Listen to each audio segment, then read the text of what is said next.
കാലിക്കറ്റ് സർവകലാശാല BA മലയാളം പാഠ്യഭാഗത്തിൽ വേടൻ്റെ ഭൂമി ഞാൻ വാഴുന്നിടം എന്ന പാട്ട് ഉൾപ്പെടുത്തിയതിനെ ചൊല്ലി വിവാദങ്ങൾ കത്തിപ്പിടിക്കുകയാണ്. മൈക്കിൾ ജാക്സന്റെ they don't care about us എന്ന പാട്ടും വേടൻ്റെ പാട്ടും തമ്മിലുള്ള താരതമ്യ പഠനമാണ് സിലബസിൽ ഉൾപ്പെടുത്തിയത്. അമേരിക്കൻ റാപ്പ് സംഗീതവും മലയാള റാപ്പ് സംഗീതവും തമ്മിലുള്ള പഠനമാണ് അടിസ്ഥാന ലക്ഷ്യം. വേടൻ പാടുന്ന ശക്തമായ രാഷ്ട്രീയത്തിനെതിരെ എന്നും നിലകൊണ്ടിട്ടുള്ള സംഘപരിവാർ തന്നെയാണ് ഇവിടെയും എതിർപ്പുയർത്തി രംഗത്തെത്തിയത്. ഇത്തരത്തിൽ കണ്ണടച്ച് എതിർക്കുന്നതിനും വിവാദമാക്കുന്നതിനും മുമ്പ് താരതമ്യ പഠനത്തിന് വിധേയമാക്കാവുന്ന ഉള്ളടക്കം ഈ പാട്ടിനുണ്ടോ എന്നെങ്കിലും അറിയാൻ ശ്രമിക്കണ്ടേ? ആദ്യം ഇന്നത്തെ സംഭവ വികാസങ്ങളുമായി RDX റാപ്പ്.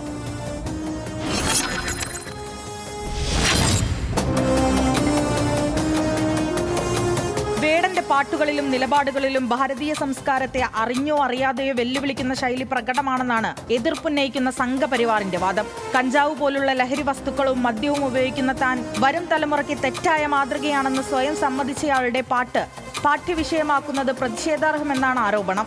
വേടന്റെ രചന പഠിപ്പിക്കാൻ കാലിക്കറ്റ് സർവകലാശാല തയ്യാറാകുന്നത് സമൂഹത്തിന് തെറ്റായ സന്ദേശം നൽകുമെന്ന് ചൂണ്ടിക്കാട്ടി BJP സിൻഡിക്കേറ്റ് അംഗം വൈസ് ചാൻസലർക്ക് കഴിഞ്ഞ ദിവസം കത്ത് നൽകി. തന്റെ നിലപാടുകൾക്കെതിരായ എതിർപ്പായാണ് സംഘപരിവാർ നീക്കത്തെ കാണുന്നതെന്നായിരുന്നു വേടന്റെ പ്രതികരണം. പഠിപ്പിച്ചാലും ഇല്ലെങ്കിലും താൻ പാട്ട് തുടരുമെന്നും വേടൻ പറയുന്നു.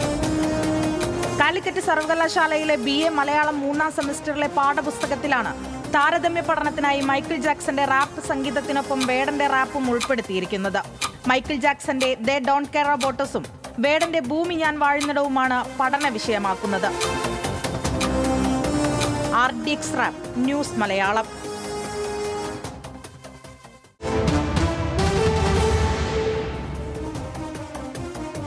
സർവകലാശാലയിൽ തൻ്റെ പാട്ട് പഠിപ്പിക്കാൻ താൻ ആവശ്യപ്പെട്ടിട്ടില്ല എന്ന് റാപ്പർ വേടൻ ഇതോട് പ്രതികരിച്ചു. എൻ്റെ ജോലി നിർത്താൻ തീരുമാനിച്ചിട്ടില്ല, രാഷ്ട്രീയം വീണ്ടും വീണ്ടും പറഞ്ഞുകൊണ്ടിരിക്കുമെന്നും വേടൻ ഈ വിവാദങ്ങളോടും മറ്റുമൊക്കെ പ്രതികരിച്ചുകൊണ്ട് പറഞ്ഞു. ഒരുപാട് ആൾക്കാർ ഇപ്പോൾ പറയാൻ മടിക്കുന്ന കാര്യം നമ്മൾ വന്ന് പറയല്ലേ. അപ്പോൾ എനിക്ക് തോന്നുന്നത് എൻ്റെ നിലപാടിനെതിരായിട്ട് നടക്കുന്ന കാര്യമായിട്ട് തന്നെയാണ്. ഞാൻ എൻ്റെ ജോലി നിർത്താൻ തീരുമാനിച്ചിട്ടില്ല. ഇതെൻ്റെ പണിയാണ്. ഇത് ഞാൻ ചെയ്യുമ്പോൾ എനിക്ക് രാത്രി നല്ലോണം കിടന്നുറക്കം വരുന്നുണ്ട്. ഞാൻ ഈ ജോലി തുടർന്നുകൊണ്ടേയിരിക്കും. മറ്റ് വിശദാംശങ്ങൾ കൂടെ നമുക്ക് നോക്കി പോകാം. ഭൂമി ഞാൻ വാഴുന്നിടം എന്ന പാട്ടാണ് പാഠപുസ്തകത്തിൽ വന്നിരിക്കുന്നത്. 2020 ഏപ്രിലാണ് ഭൂമി ഞാൻ വാഴുന്നിടം റാപ്പ് സോങ് പുറത്തിറങ്ങിയത്. 2020 രക്തം ചിന്തിയ പുതിയ ലോകത്തിൻ്റെ നീറുന്ന കഥകളാണ് ഈ റാപ്പിൻ്റെ പ്രമേയമായിട്ടുള്ളത്. ഐലാൻഡ് കുർദി, ഉയ്ഗർ വംശഹത്യ, റോഹിംഗ്യൻ കുരുതി എന്നിങ്ങനെ വലിയ ചർച്ച വിഷയമായിട്ടുള്ള കാര്യങ്ങളാണ് അതിനകത്തുള്ളത്. തമിഴ് പുലികൾ, പലസ്തീൻ ജനത, ലാറ്റിൻ അമേരിക്കക്കാർ എന്നിവരുടെ പോരാട്ടം അതിനകത്തുണ്ട്. വെള്ളക്കാരനായ പോലീസുകാരനാൽ കൊല്ലപ്പെട്ട ജോർജ് ഫ്ലോയിഡ് ഇതിനകത്തൊരു വിഷയമാണ്. ഭൂമി ഞാൻ വാഴുന്നിടം ഇതുവരെ കണ്ടത് 2 മില്യൺ അടുത്ത ആളുകളാണ്. 2 മില്യണിനടുത്ത്. 90കളിൽ ഇറങ്ങിയ മൈക്കിൾ ജാക്സന്റെ ഹിറ്റ് പാട്ടാണ് they don't care about us എന്ന പാട്ട്. മൈക്കിൾ ജാക്സന്റെ കരിയറിലെ ഏറ്റവും വിവാദപരമായ പോപ്പ് സോങ് എന്നറിയപ്പെടുന്നത് ഇതാണ്. മുൻവിധികളെയും വെറുപ്പിനെയും വേദനയെയും കുറിച്ച് എഴുതിയ ഗാനമാണെന്ന് ജാക്സൺ പിന്നീട് അതിനെപ്പറ്റി പറഞ്ഞിട്ടുണ്ട്. വംശീയ വിവേചനം, പോലീസ് അതിക്രമം, സാമൂഹിക അസമത്വം എന്നിവയെല്ലാം ഈ പാട്ടിലും പ്രമേയമാണ്. സാധാരണക്കാരുടെ പ്രശ്നങ്ങൾ ഭരണകൂടവും അധികാരികളും അവഗണിക്കുന്നതും ഉള്ളടക്കമായിട്ടുണ്ട്. ചില വരികൾ ജൂതവിരുദ്ധമാണെന്ന് ആരോപിക്കപ്പെട്ട് വലിയ വിവാദങ്ങൾക്ക് അത് വന്ന കാലത്ത് ഉണ്ടായിരുന്നു. കാലിക്കറ്റ് സർവകലാശാലയിൽ വേടൻ്റെ പാട്ട് പാഠ്യവിഷയമാക്കുന്നതിനെതിരെ BJP ആണ് രംഗത്ത് വന്നത്. സിൻഡിക്കേറ്റിലെ BJP അംഗം AK അനുരാജ് വൈസ് ചാൻസലർക്ക് പരാതി നൽകിയിട്ടുണ്ടത്. വേടൻ കഞ്ചാവും മദ്യവും ഉപയോഗിക്കുന്ന വ്യക്തിയാണ് എന്നാണ് പരാതിയിൽ ആക്ഷേപം ഉള്ളത്. അനുകരണീയമല്ലാത്ത വഴികൾ പകർത്താൻ വിദ്യാർത്ഥികളെ പ്രേരിപ്പിക്കുമെന്ന ആശങ്കയാണ് BJP പ്രവർത്തകർ ഇതിനെതിരെ ഉയർത്തുന്ന കാര്യങ്ങളിലൊന്ന്. ഇതിപ്പോൾ നന്നായി ഈ പാഠ്യപദ്ധതിയിൽ വന്നത് എന്നാണ് എൻ്റെ അഭിപ്രായം. വളരെ നന്നായി, ഇതൊക്കെ പഠിക്കേണ്ടതാണ് കുട്ടികളെന്നാണ്. ഹർഷൻ എന്താ തോന്നുന്നത്? തീർച്ചയായും ഇത് ഈ പാട്ട് മാത്രമല്ലല്ലോ, ഒരു താരതമ്യ പഠനമാണ് പറഞ്ഞിരിക്കുന്നത്. മൈക്കിൾ ജാക്സന്റെ they don't really care about us എന്ന് പറയുന്ന പാട്ടുമായിട്ടുള്ള ഒരു താരതമ്യ പഠനം. ആ പാട്ട് എന്ന് പറയുന്നത് ഒന്നാമത് നമ്മൾ ആലോചിക്കേണ്ടത് ആ പാട്ടിനെ കുറിച്ച് തന്നെയാണ്. അത് തീർച്ചയായും ഇത്തരം അടിച്ചമർത്തലുകളെക്കുറിച്ച്, പോലീസ് അട്രോസിറ്റിയെക്കുറിച്ച് ഒക്കെ നേരിട്ട് പറയുന്ന, ഈ മാത്രമല്ല ഈ കറുത്ത വർഗ്ഗക്കാർക്കെതിരെ നടക്കുന്ന ഒരു വല്ലാത്ത ഇടപെടലിനെ കുറിച്ചൊക്കെ കൃത്യമായി ഓർമ്മിപ്പിക്കുന്ന ഒരു പാട്ടാണത്. ആ പാട്ട് ലോകമെമ്പാടും അത് വലിയ ഹിറ്റായി എന്ന് മാത്രമല്ല, മൈക്കിൾ ജാക്സന്റെ ഏറ്റവും പ്രതിഷേധ സ്വരത്തിലുള്ള പാട്ടായി തന്നെയാണ് ആ പാട്ട് വിലയിരുത്തുന്നത്. ഏറ്റവും ഒടുവിൽ 2020 നമ്മുടെ ബ്ലാക്ക് ലൈവ്സ് മാറ്റർ ഇഷ്യൂ ഉണ്ടായിരുന്നു, ജോർജ് ഫ്ലോയിഡിൻ്റെ. ആ സമയത്ത് ഏറ്റവും കൂടുതൽ വീണ്ടും ഓർമ്മിക്കുകയും പാടുകയും പ്രതിഷേധക്കാർ പാടുകയും ഒക്കെ ചെയ്ത ഒരു പാട്ട് കൂടിയാണ് ഇത്.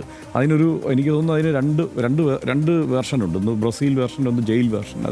അതിൽ ആ ജയിൽ വേർഷൻ പല രാജ്യങ്ങളിലും നിരോധിക്കുക തന്നെ ചെയ്തിട്ടുണ്ട്. കാരണം അത്രയ്ക്ക് പ്രഹരശേഷിയുള്ള ആഘാതശേഷിയുള്ള മൈക്കിൾ ജാക്സന്റെ ഒരു പാട്ടായിരുന്നു അത്.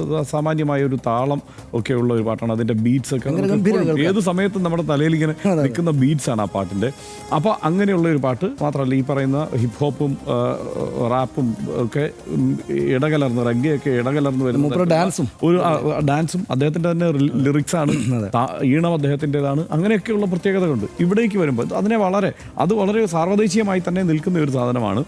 അത് എല്ലാ കാലത്തും എല്ലാ ഇടത്തും പ്രസക്തിയുള്ള വിഷയമാണ് അദ്ദേഹം പാടിയിരിക്കുന്നത്. അതുകൊണ്ട് തന്നെയാണ് പല രാജ്യങ്ങളിലും അത് വിഷയമായത്. ഇംഗ്ലീഷിലായതുകൊണ്ട് ലോകം മുഴുവൻ ഒറ്റയടിക്ക് അത് ഏറ്റെടുക്കുകയും ചെയ്തു. ഇവിടേക്ക് വരുമ്പോൾ വേടൻ്റെ വരികളുടെ ഒരു തീക്ഷ്ണതയെയോ വരികളിലെ സൂക്ഷ്മ പഠനമൊക്കെ നടത്തുമ്പോൾ ചില എതിർപ്പുകളും വിയോജിപ്പുകളും ഒക്കെ വേടൻ്റെ പാട്ടുകളെക്കുറിച്ച് നേരത്തെ തന്നെ ഇവിടെ വന്നിരുന്നു, ഈ പാട്ടിനെക്കുറിച്ച് പ്രത്യേകിച്ച്. പക്ഷേ എന്താണ് വിഷയം? ഇതൊക്കെ തന്നെയാണ്. ഇതിനെ കുറെ കൂടി മൈക്കിൾ ജാക്സൺ പറഞ്ഞതുപോലെ അത്രയും സൂക്ഷ്മമായി ആഴത്തിലല്ല, കുറെ കൂടി പെരിഫറലായി തന്നെയാണ് വേണമെങ്കിൽ ആ വരികളെ നമുക്ക് ഒറ്റയടിക്ക് നോക്കുമ്പോൾ കാണാൻ പറ്റുക. പക്ഷേ അത് ഇവിടുത്തെ ഏറ്റവും പുതിയ തലമുറ ഏറ്റെടുക്കുന്നു എന്നുള്ളതാണല്ലോ ഒന്നാമത്തെ കാര്യം. അവരോട് ഇത് കമ്മ്യൂണിക്കേറ്റ് ചെയ്യുന്നു. ഇത് നമ്മളെന്താ പറയുന്നത്, ഇവരിത് പത്രം വായിക്കില്ല, TV കാണില്ല, വാർത്ത കാണില്ല എന്നൊക്കെ പറയുന്ന ഒരു തലമുറ ഈ കാലത്തെ ഏറ്റവും വലിയ പ്രശ്നങ്ങളെല്ലാം എടുത്ത് പാടുകയും പറയുകയും ചെയ്യുക ഈ പാട്ടുകളിലൂടെ. അത്രയും വലിയൊരു സ്വാധീന ശേഷി ആ പാട്ടുകൾക്കുണ്ട് എന്നുള്ളത് ചെറിയ കാര്യമല്ല. അതുമാത്രമല്ല, ഇവിടെ ഈ വേടൻ്റെ പാട്ടുകൾ ശ്രദ്ധിക്കപ്പെടുന്നുണ്ട് എന്നുള്ളത് ഇന്ത്യ മുഴുവൻ എന്തായാലും ചർച്ച ചെയ്യപ്പെടുന്ന ഒരു സ്ഥിതി കൂടിയുണ്ട്. പലതരത്തിൽ അത് വാർത്തകളായി വന്നിട്ടൊക്കെ. അപ്പോഴാണ് ഇവിടെ ഈ ചേട്ടൻ നമ്മളുടെ അല്ല BJP-യുടെ സെനറ്റ് അംഗം അനുരാജ് അദ്ദേഹം ഇവിടെ ഇത് പഠിപ്പിക്കാൻ പറ്റില്ല എന്ന് പറഞ്ഞിരിക്കുന്നത്. ഇതിനകത്ത് എനിക്ക് കൗതുകകരമായ അതിൻ്റെ വരികൾ മുഴുവൻ ഞാൻ വായിച്ചു നോക്കി. വേടൻ്റെ പാട്ടിൻ്റെ ഈ വരികൾ വായിച്ചു നോക്കുമ്പോൾ അതിനകത്ത് ആരെങ്കിലും ഒന്ന് ശക്തമായി കേരളത്തിൽ ഇതിനെതിരെ ഒരു പ്രതിഷേധം ഉയർത്തണമെങ്കിൽ സ്വാഭാവികമായും അത് ഇവിടുത്തെ CPM-കാരാണ് ഉയർത്താൻ സാധ്യത. കാരണം ചീനാദിൻ ചെങ്കൊടി താഴെ ഖുറാൻ എരിഞ്ഞതിൻ മണം പരന്നു എന്നൊക്കെ. പക്ഷെ ഇവിടെ CPM-കാരാണ് വേടനെ ഓരോ വേദികളിൽ കൊണ്ടുപോയി അവതരിപ്പിക്കുന്നത്. ഇവിടെ ഇപ്പോൾ ഇന്ത്യയെക്കുറിച്ച് പൊതുവെ പറയുന്നത് എന്താണ്? മതമിരുളിൽ ഭാരതാംബയോ വെട്ടം തേടി അലഞ്ഞ് നടപ്പു. ഇതാണ് 2 വരികൾ ആകെ ഈ ഇന്ത്യയെക്കുറിച്ചും ഇന്ത്യയെക്കുറിച്ച് ഉൾപ്പെടുത്തിയിരിക്കുന്ന ഈ ഒരു വരിയും. ബാക്കി ഒന്ന് ചൈനയെക്കുറിച്ച് സ്വാഭാവികമായും അത് ചൈന എന്നുള്ള നിലയ്ക്കല്ല അതിനെ കാണുക, കമ്മ്യൂണിസ്റ്റുകൾ എന്നുള്ള നിലയ്ക്കാണ്. മാത്രമല്ല ഈ ഖുറാൻ കത്തിച്ചു എന്നുള്ളത് തെറ്റായ ഒരു അമേരിക്കൻ വ്യാഖ്യാനമാണ്. അതിനപ്പുറത്ത് ഉയ്ഗൂർ മുസ്ലിങ്ങൾക്കെതിരെ ആ നിലയ്ക്ക് നടന്നിട്ടില്ല എന്നൊക്കെ ഇവിടെ CPM തന്നെ പറയുന്ന സാഹചര്യമുണ്ട്. അപ്പോൾ അതൊന്ന്. മറ്റൊന്ന്, ഇവിടെ വിമർശിക്കുന്നത് എന്താണ്? ഇസ്ലാം ഭീകരത എന്നുള്ളത്, അതായത് തീവ്ര ഇസ്ലാമിസ്റ്റുകളെക്കുറിച്ചോ ഇസ്ലാമിക ഭീകരതയെക്കുറിച്ചോ ഒരു വരി പോലും ഇതിനകത്ത് ഉൾപ്പെട്ടിട്ടില്ല എന്നുള്ള വിമർശനമൊക്കെ ഉണ്ട്. ഇതെല്ലാം ചർച്ച ചെയ്യാമല്ലോ. ഇതെല്ലാം ചർച്ച ചെയ്യാനുള്ള സാധ്യത ഇവിടെ ഉണ്ട്. നമുക്ക് അവസാനിപ്പിക്കും മുമ്പ് ഹർഷൻ പറഞ്ഞതിൻ്റെ കൂടെ കൂട്ടിച്ചേർത്തത്, അതായത് ഈ BJP-കാരും ഹിന്ദുത്വ രാഷ്ട്രീയത്തിൻ്റെ ആളുകളൊക്കെ വേടനെതിരെ ഈ പാഠപുസ്തകത്തിലേക്ക് ഇദ്ദേഹത്തിൻ്റെ പാട്ട് കൊണ്ടുവന്നതിനെതിരെ പറയുന്ന ഒരു വാദവും നിലനിൽക്കില്ല. ഒന്ന്, ഇത്തരം ഈ കൾച്ചറൽ സ്റ്റഡീസിൻ്റെ ഭാഗമായിട്ട് അതാത് കാലത്ത് ഉയർന്നു വന്ന വലിയ ശ്രദ്ധ നേടുന്ന സംഗതികളെല്ലാം ആളുകൾ പഠിക്കുന്നുണ്ട്. K-pop കൊറിയയിൽ മാത്രമല്ല ഹാർവാർഡ് സർവകലാശാലയിൽ പോലും പഠന വിഷയമാണ്. അത് സെർച്ച് ചെയ്താൽ കാണാം. മ്യൂസിക്കോളജി എന്നൊക്കെ പറയുന്ന പുതിയ കോഴ്സുകൾ ഉണ്ട്. നിശ്ചയമായിട്ടും കേരളത്തിൽ അത് അങ്ങനെ ഉണ്ട്. പിന്നെ ലഹരി ഉപയോഗിക്കുന്ന ആളാണ് വേടൻ. അതുകൊണ്ട് പാഠം ഭാഗത്തിൽ പറ്റില്ല എന്ന് വെച്ചാൽ നമ്മുടെ കവികളെല്ലാം കള്ളും കഞ്ചാവും ആളുകൾ കുറ്റകൃത്യം ചെയ്ത ആളുകൾ കവിത എഴുതിയത് പഠിപ്പിക്കാൻ പറ്റില്ല എന്ന് വെച്ചാൽ ഒരു വലിയ വിഭാഗം പാഠങ്ങൾ അങ്ങ് പോകും. അപ്പോൾ ഒന്ന്. രണ്ടാമത്തേത് പ്രധാനപ്പെട്ട ഒരു കാര്യം, ഞാൻ ഡോക്ടർ AK വാസു, അതുകൂടെ വായിച്ചാൽ പെട്ടെന്ന് നിർത്താം. ഡോക്ടർ AK വാസു എന്ന് പറയുന്ന ഒരു സാമൂഹ്യ നിരീക്ഷകൻ, ചിന്തകൻ, അദ്ദേഹം ഒരു വലിയ ഫേസ്ബുക്ക് പോസ്റ്റ് അദ്ദേഹം ഇട്ടിട്ടുണ്ട്. അതായത് സിലബസിൻ്റെ ഒരു രാഷ്ട്രീയത്തെക്കുറിച്ച് അദ്ദേഹം പറയുന്നത്, ഞാനത് വായിക്കാം. സാഹിത്യ കർത്തൃത്വം എന്നാൽ പഴയ ക്ഷേത്രപ്രവേശനാധികാരമുള്ളവരുടെ സ്വകാര്യ ഇടം മാത്രമായിരുന്നു. സിലബസ് വാണ സാഹിത്യ പെരുമാക്കളുടെ അധിക മഹത്വത്തിൻ്റെ അടിസ്ഥാനം അവർ ഒപ്പം ചേർത്ത ജാതി വാലുകളിലാണ് കെട്ടുപിണഞ്ഞ് കിടക്കുന്നത്. ഉദാഹരണങ്ങൾ നോക്കുക.